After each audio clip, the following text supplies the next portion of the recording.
Bruce Lee didn't just redefine martial arts, he redefined presence. And parked beside him in rare photographs was a motorcycle that quietly amplified that aura. These are 20 weird facts about Bruce Lee's Triumph TR5 Trophy that will completely change how you see that machine. Number 20, he chose it for philosophy, not popularity.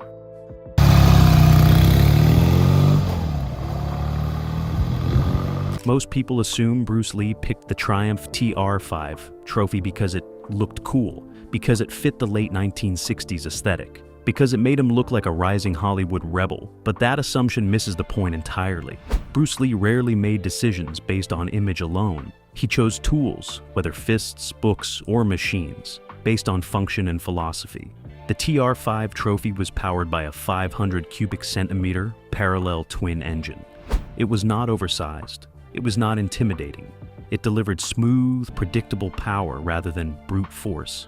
That balance mattered to Bruce. He valued efficiency of motion, economy of energy, and direct response. The Triumph reflected those principles. Compared to heavier American motorcycles of the era, the TR5 felt nimble. The chassis was responsive. The upright riding position encouraged control rather than aggression. It did not overpower the rider. It cooperated. Bruce's martial philosophy, Jeet Kune Do, emphasized eliminating the unnecessary. The TR5 embodied that mindset. No excessive chrome bulk, no flamboyant features, just clean mechanical purpose.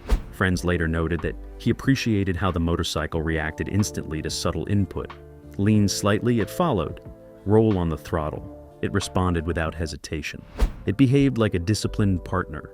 He did not choose it to impress crowds. He chose it because it felt right, because it aligned with his belief that true power lies in precision, not excess.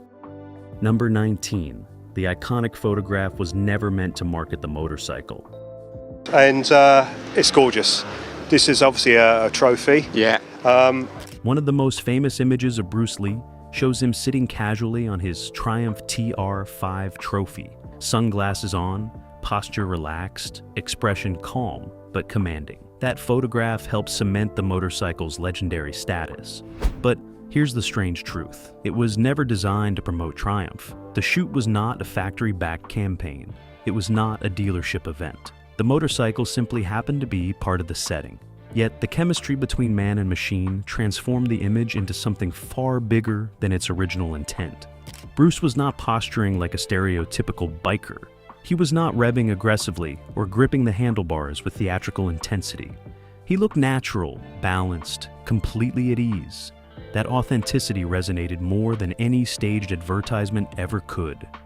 After the global success of Enter the Dragon, that image resurfaced repeatedly in retrospectives, magazines, and fan tributes. And the Triumph became visually intertwined with Bruce's modern, cross-cultural identity. East meets West, discipline meets freedom. Ironically, Triumph never capitalized on it in a major commercial way during his lifetime. The legend grew organically through fan culture. Over time, collectors began associating the TR5 Trophy with Bruce Lee's aura of quiet intensity. Today, that single candid photograph arguably elevated the motorcycle's cultural status more than any official marketing campaign could have achieved. Number 18. It was built for dirt, but he rode it like a street weapon. 1956 Triumph Trophy up. The Triumph TR5 Trophy carried scrambler DNA. It was designed with dual-purpose capability in mind. Higher ground clearance, lighter frame geometry, and adaptable suspension made it suitable for both pavement and light off-road riding. It was not a pure touring machine. It was versatile by design. Yet Bruce Lee primarily rode his on the streets of Los Angeles. That contrast is fascinating. The motorcycle's off-road routes gave it a unique advantage in urban environments. It was lighter and more agile than many heavy cruisers of the period. Its steering felt immediate. Its power delivery was crisp but manageable. In city traffic, that nimbleness translated into fluid movement. Bruce's physical awareness likely amplified that advantage. He understood balance and weight transfer intuitively. A motorcycle that responded quickly to subtle shifts would have felt natural to him. The TR5 did not fight the rider. It adapted. In a sense, he transformed a dual-purpose machine into a street expression of precision.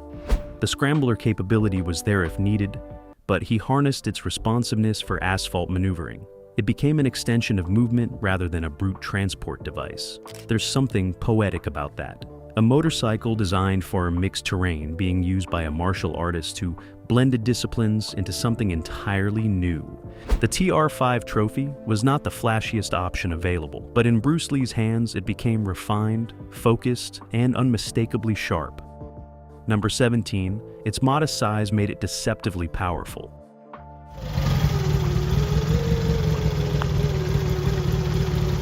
In an era when displacement bragging rights were common, the Triumph TR5's 500 cubic centimeter engine might have seemed modest. Bigger twins and booming V-twins were dominating headlines. Yet the TR5 had a reputation for lively performance relative to its size. The parallel twin configuration delivered torque in a smooth, accessible band. It did not overwhelm the rider with sudden surges. Instead, it built speed predictably. That predictability made it quick in real-world conditions. It could accelerate confidently without demanding constant correction. Bruce Lee was not an enormous man physically, but his presence was overwhelming. The TR5 mirrored that paradox. Compact, lean, but potent. It weighed significantly less than many comparable motorcycles, allowing it to feel agile rather than cumbersome. Power-to-weight ratio often matters more than raw displacement. The TR5 struck a balance that made it engaging without being intimidating. It encouraged rider input rather than brute domination. There is a subtle symbolism there. Bruce Lee shattered assumptions about size equaling strength. The TR5 Trophy did something similar in mechanical form. It proved that responsiveness and balance can outperform excess mass. To the casual observer, it might have looked like a simple mid-sized British twin. To someone who understood machines or martial arts, it was a finely tuned instrument. Number 16, it represented cultural crossover in mechanical form.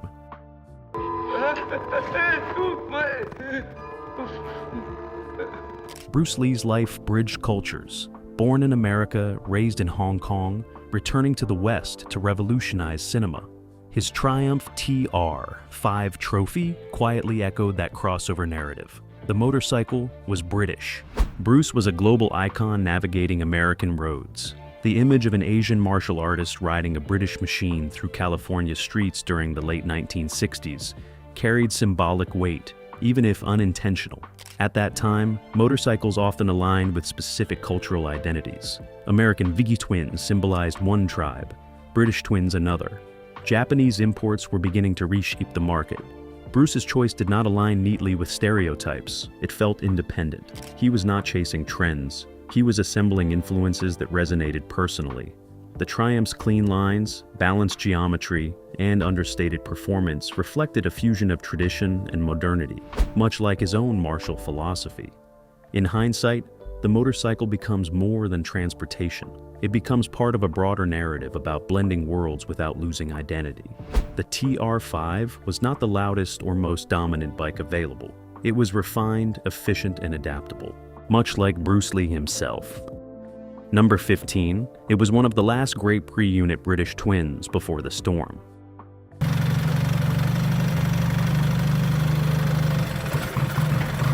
So it's quite a performance motor, lightweight.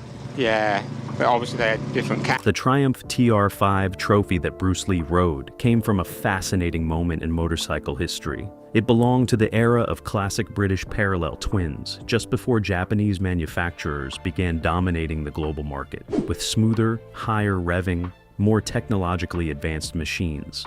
In many ways, the TR5 represented the peak of old-world engineering philosophy.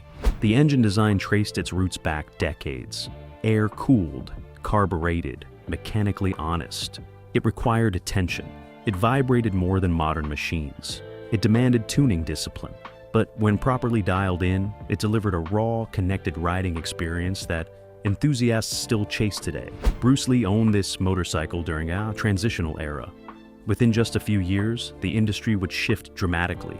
Japanese motorcycles would introduce electric starters as standard, overhead cam engines, and unprecedented reliability. British brands like Triumph would struggle to compete. That timing adds a layer of historical poetry.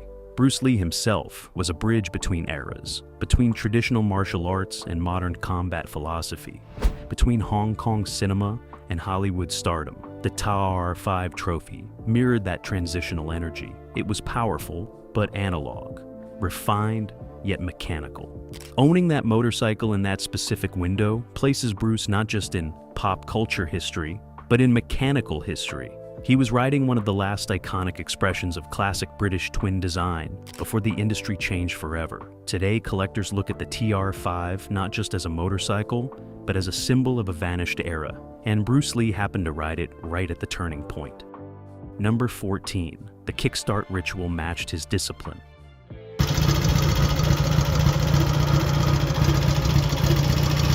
Unlike many modern motorcycles, the Triumph TR5 Trophy relied entirely on a Kickstarter. There was no electric start button to casually press. Starting the bike required deliberate physical input.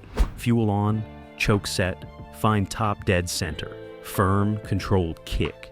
That ritual aligned perfectly with Bruce Lee's personality. Kickstarting a British twin was not about brute force. Too weak, and it would not fire. Too aggressive, and you risked kickback. It required timing, feel, and understanding of mechanical rhythm. In many ways, it resembled martial arts practice, repetition, awareness, and respect for the mechanism. Those who rode British twins remember the choreography, the subtle compression resistance under the boot, the moment when ignition caught and the engine barked to life. It was a tactile conversation between rider and machine. Imagine Bruce Lee performing that ritual. Focused, controlled, efficient. It fits his image almost too perfectly. There is something deeply symbolic about that process. Starting the motorcycle was not passive. It demanded participation, just as Bruce believed martial expression required engagement, not automation. Today, electric starters make motorcycles more convenient. But convenience removes ritual. The TR5 Trophy forced presence. You could not start it absent-mindedly. That connection between human input and mechanical response reinforces why this motorcycle suited Bruce Lee so well. It was not merely transportation, it was interaction. Number 13, its vibration was part of the experience, not a flaw.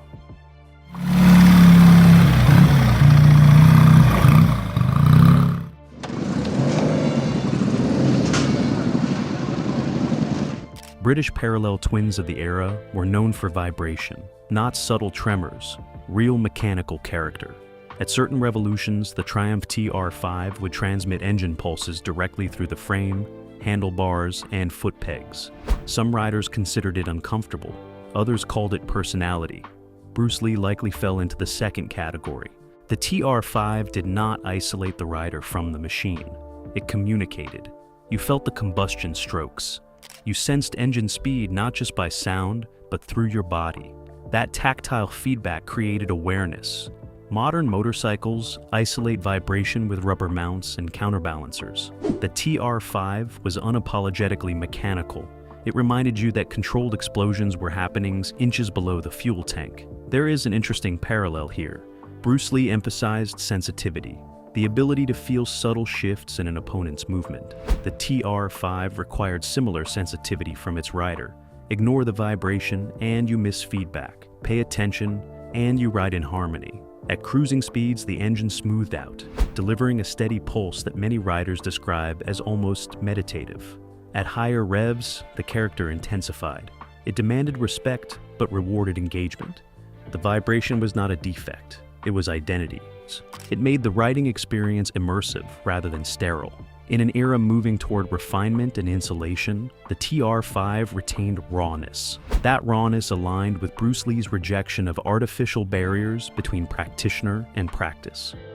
Number 12, it required mechanical loyalty.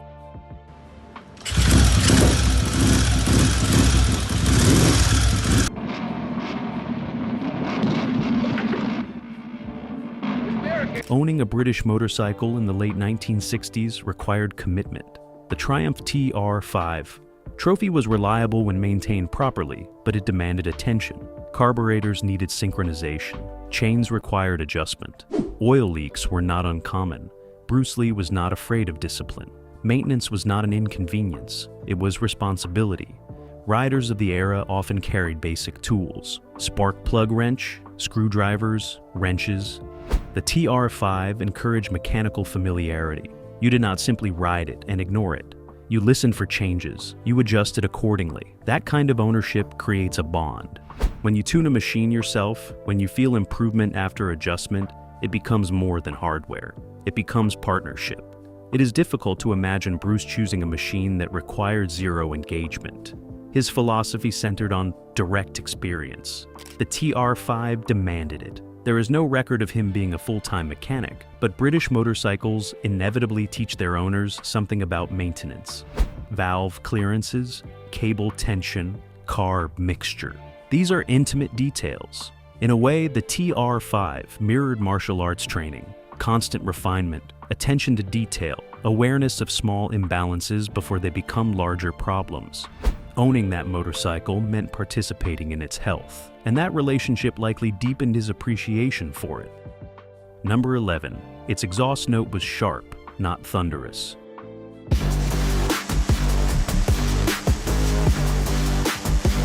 Unlike large displacement American V-twins that produced a deep, rolling thunder, the Triumph TR5 Trophy delivered a sharper, more urgent exhaust note. It barked rather than boomed. Its parallel twin produced a distinctive British rhythm, tighter, quicker pulses. That sound profile mattered. The TR5's exhaust did not dominate the environment with brute acoustic force. It projected precision, crisp throttle blips, clean mechanical cadence. It sounded alert. There is something fitting about that tonal character. Bruce Lee was not slow and heavy in movement. He was fast, direct, explosive in short bursts. The TR5's exhaust mirrored that personality. At idle, it emitted a steady, purposeful rhythm. Under acceleration, it sharpened into a lively mechanical snarl. It was not overwhelming, but it was unmistakable. In urban Los Angeles, that sound would have cut through traffic without overwhelming it. It announced presence without aggression. It complemented rather than overshadowed. Sound shapes perception. A motorcycle's identity is as much auditory as visual. The TR5's voice reinforced its agile, responsive nature. While no dramatic movie scene immortalized its exhaust and surround sound, the image of Bruce Lee astride that machine invites imagination. You can almost hear the crisp British twin echoing off city buildings. Number 10. It was lighter than it looked, and that changed everything. Fully retarded. So if we start it back there. This one's choke.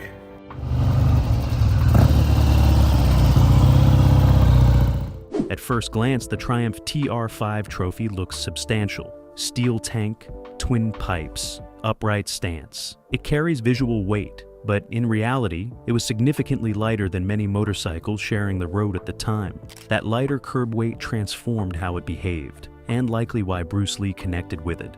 Compared to big American cruisers pushing well beyond 500 pounds, the TR5 sat noticeably leaner. Its frame geometry and parallel twin layout kept mass centralized. That meant quicker turn-in, faster recovery from lean, and easier maneuvering at low speeds. It did not require brute strength to control, it rewarded finesse. Bruce Lee's entire martial philosophy emphasized efficiency over force. Why overpower when you can redirect? Why waste energy when precision achieves the same outcome? The TR5 embodied that same logic mechanically.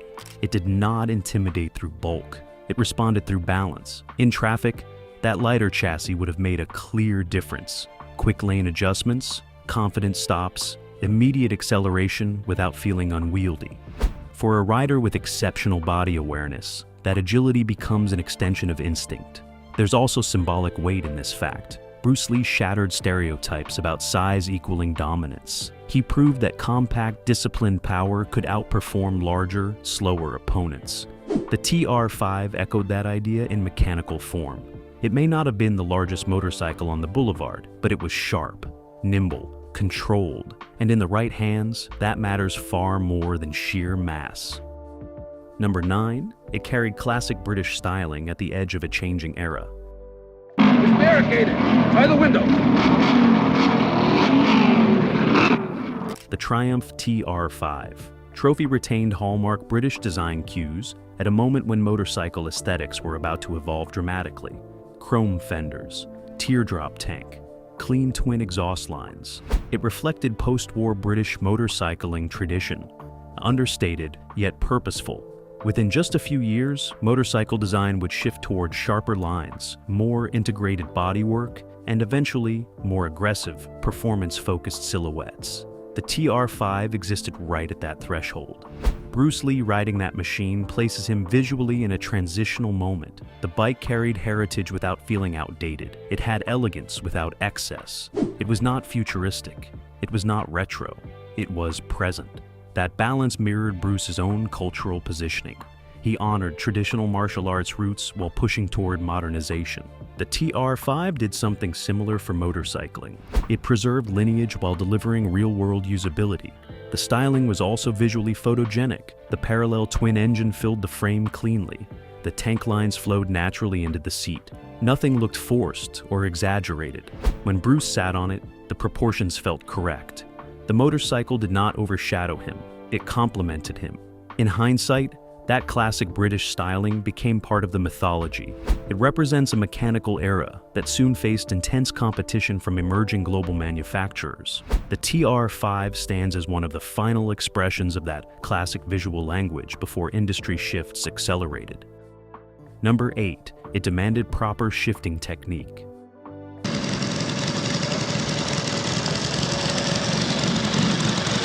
The Triumph TR5 Trophy was equipped with a 4-speed gearbox that required deliberate input. This was not a forgiving, ultra-smooth transmission by modern standards. Shifts had to be clean. Clutch engagement needed precision. Miss a shift, and the gearbox would remind you. British motorcycles of that era were known for their distinct mechanical feel. The shift lever feedback was tactile, sometimes firm, sometimes notchy. It rewarded riders who understood timing and punished those who rushed. For Bruce Lee, that level of mechanical interaction would not have been a deterrent. It likely enhanced the experience. Every shift becomes a conscious act. Roll off throttle, pull clutch, engage gear, roll back on. It is rhythm. There is a strong philosophical connection here. Bruce believed in intentional movement. Every strike had purpose. Every motion was deliberate. The TR5's gearbox required the same mindfulness. The process creates flow when mastered. Once synchronized with the engine's power band, shifting becomes seamless. But achieving that smoothness requires practice. Unlike automatic transmissions or ultra-refined modern gearboxes, the TR5 did not mask rider input errors. It exposed them. That transparency fosters skill. In many ways, the motorcycle functioned like a training partner. It demanded engagement, it insisted on technique, and when ridden properly, it delivered satisfaction. Number 7. Its braking system required anticipation.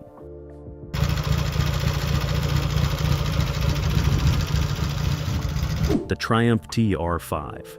Trophy utilized drum brakes front and rear, standard for the era, but far less powerful than modern disc systems. Stopping performance required planning.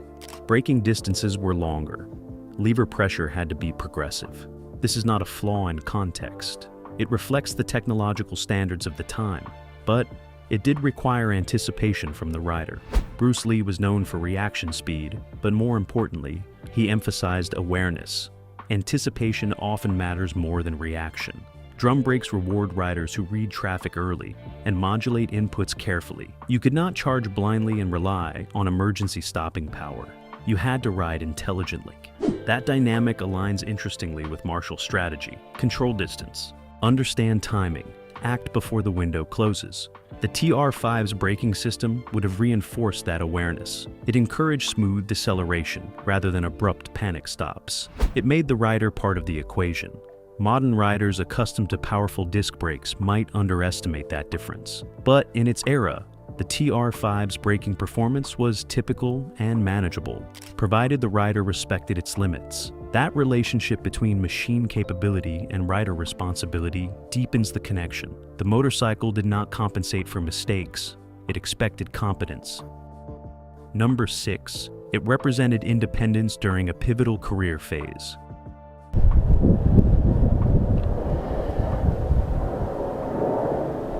Bruce Lee owned and rode his Triumph TR5 Trophy during a critical stage of his life. When he was building momentum, but had not yet reached global superstardom, He was training relentlessly, acting selectively, defining his philosophy. The motorcycle becomes symbolic within that timeline.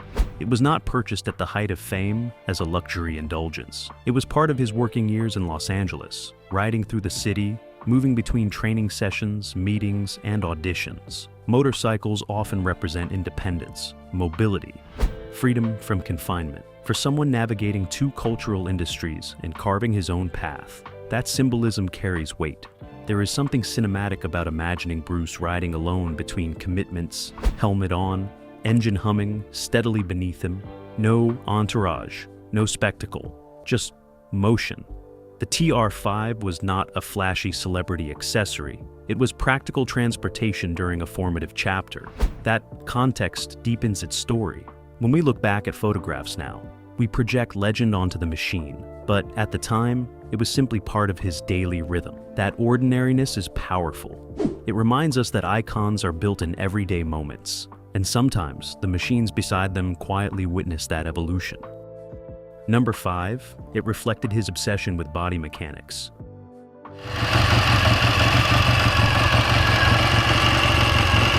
Bruce Lee studied movement at a microscopic level. He analyzed foot placement, hip rotation, spinal alignment, and weight transfer with relentless precision.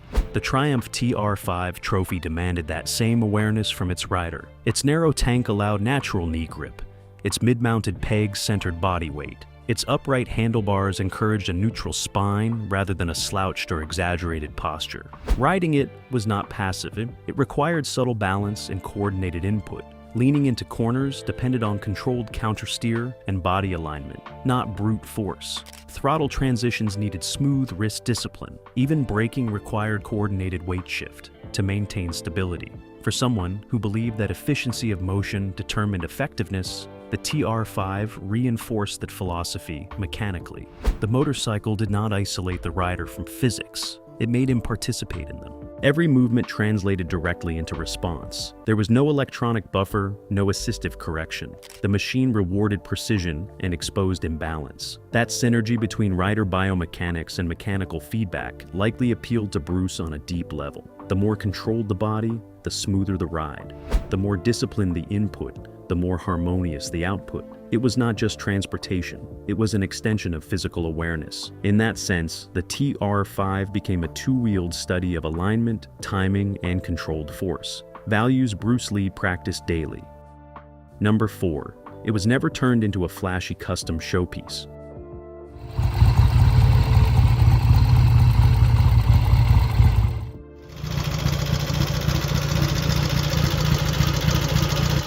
During the late 1960s, customization culture was booming. Many riders modified their motorcycles with extended forks, high handlebars, bold paint, and loud exhaust systems.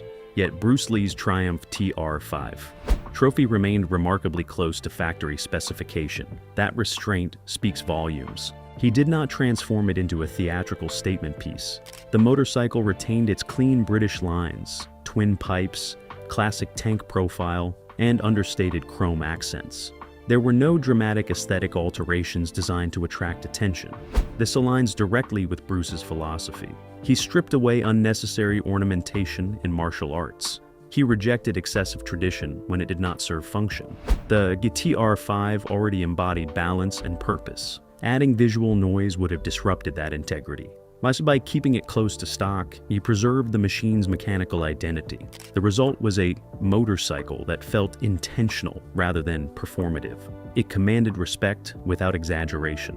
That authenticity is partly why the image of Bruce with the Triumph still resonates. It feels grounded, real, unmanufactured. In a world increasingly obsessed with image, his choice reflects confidence. He did not need visual excess to project presence. The machine spoke through simplicity. Number 3, it connected him to everyday riders beyond celebrity circles.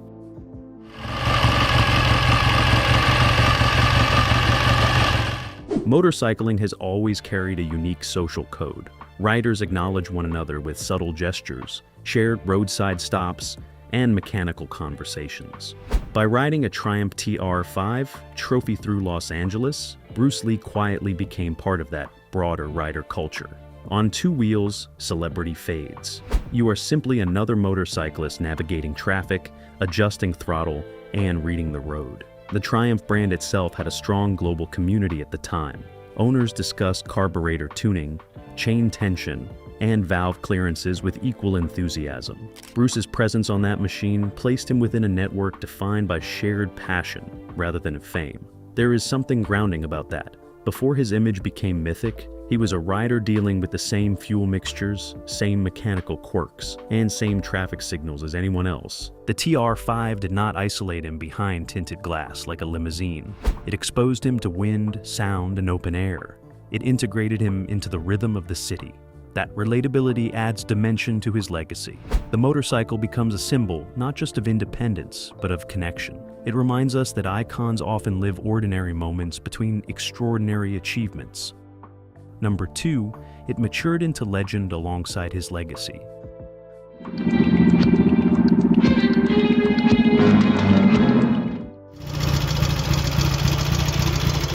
When Bruce Lee's life was cut short, everything associated with him gained amplified meaning. Trophy transitioned from practical transportation to symbolic artifact. The motorcycle itself did not change mechanically. It did not become faster or rarer overnight, but its narrative weight increased dramatically. Photographs that once felt casual began to feel historic.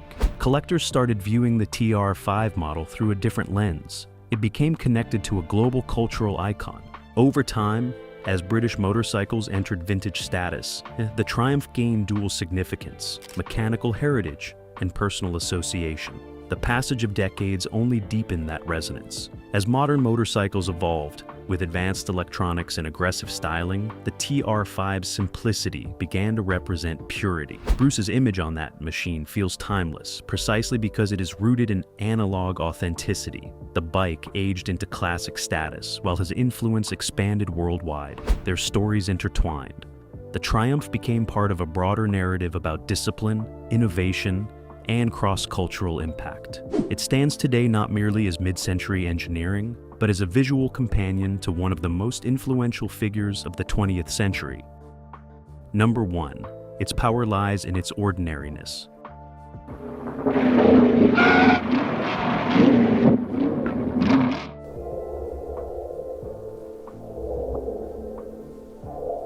Here is the most surprising truth. The Triumph TR5 Trophy was not a rare prototype. It was not a limited celebrity edition.